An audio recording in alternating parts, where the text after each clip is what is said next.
Hey team, you can really see that snow setting in now. It sure is pretty to look at, but things are getting chilly.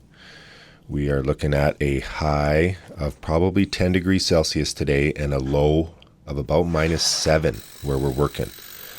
So we had the plumbers on board yesterday and we volunteered to drill some holes. So we're coring from the garage down to the basement here so they can run their 4 zones and connect to the manifold downstairs. Now they have to pressurize all these pipes to basically make sure that we get notified if they get punctured during the pour.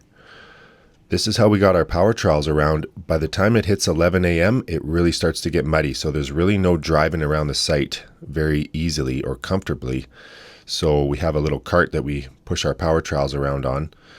And now the reasoning for pressuring up those pipes, they've got it close to 100 PSI. So if we puncture one of those pipes during the pour, we're going to know, and we're going to know exactly where it is. So if there's someone around to fix it, great. But usually there probably won't be.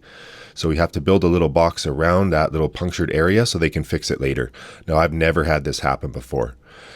We're in the garage and someone asked me about this. How do we set our grades, our height pins? So I didn't show this portion, but we pull a string line from the front to the back and we go off the form and we put it to that string line there, the chalk line, and then we pound in these rebar dowels exactly to the height of the tension string.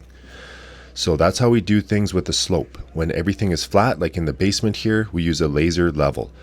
So we set it to a predetermined point and we do have our chalk lines on the walls. This is for a shower there, so they leave a little bit of styrofoam up so they can dig through and make a proper connection because it's hard to make an exact connection where the shower is going to be. But yeah, so we just use the laser level. There's our power trowels there. We've got some poly on so they don't get splattered by the pump. And we are going to screed point to point as we set it with the laser. Here we go.